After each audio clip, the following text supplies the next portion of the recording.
Grade primary is a lot of play-based learning.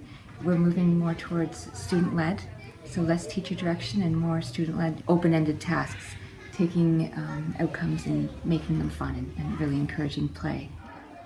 So when they arrive in the morning, I greet them at the door, and they usually have a message bag or some kind of communication folder. And they come in and they usually have a little routine that they do in the morning to get settled into the day.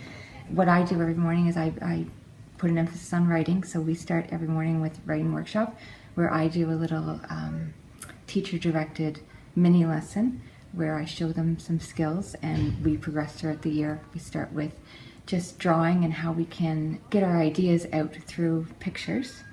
We progress to labeling those pictures and to writing sentences. And then the children have a chance to think of something they want to write about, or if they want to add to a piece they've already started. And then they have a chance to turn and talk. So there's a lot of oral language, a lot of discussion about what they're going to write about, to give them the strategies to use the word wall, look for little words and big words.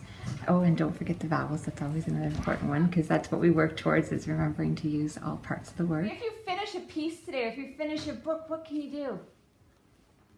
Get somebody to revise it. Yeah, we can revise it. We can get the question cards and help each other as partners. I let them work on the floor in small, large groups or individual, and they collaborate, and then they move in and out of groups as they need it. And then we come back together, and that's the time for them to read their work to the class and show the pictures and to get some feedback about it.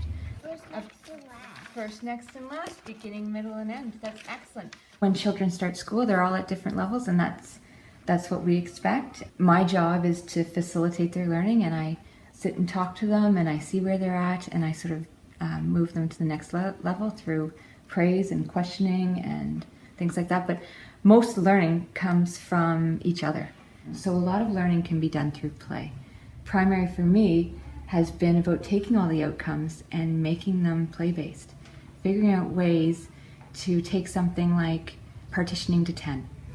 And so they need to know how numbers look divided up into two parts. So we have done bowling.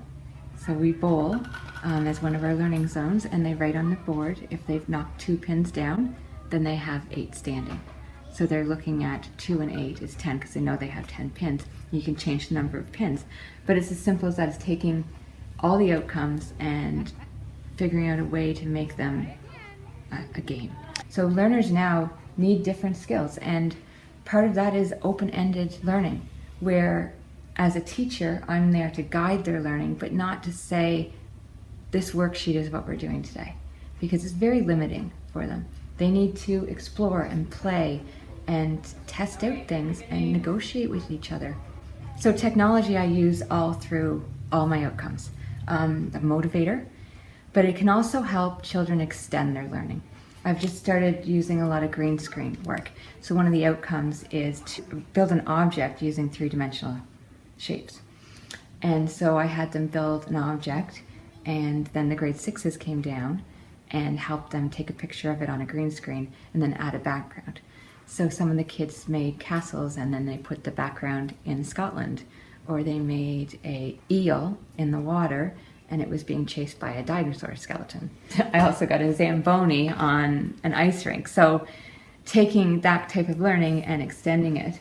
We use Bee-Bots for coding. They set up the mazes with different animals and try to get the Bee-Bot to go meet the animal. That's one of the learning zones we're doing today. Yeah, so technology can be used throughout. The best part about school is learning. Learning zones.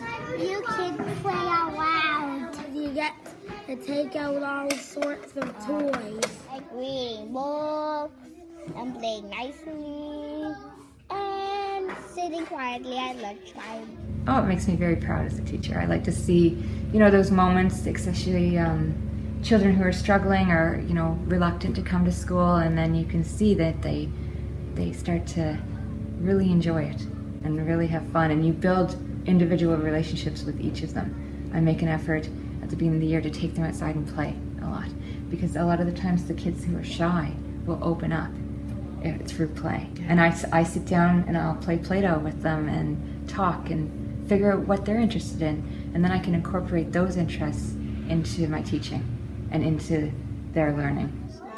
9:15. Yeah, that's right. Good job. High five. That was good.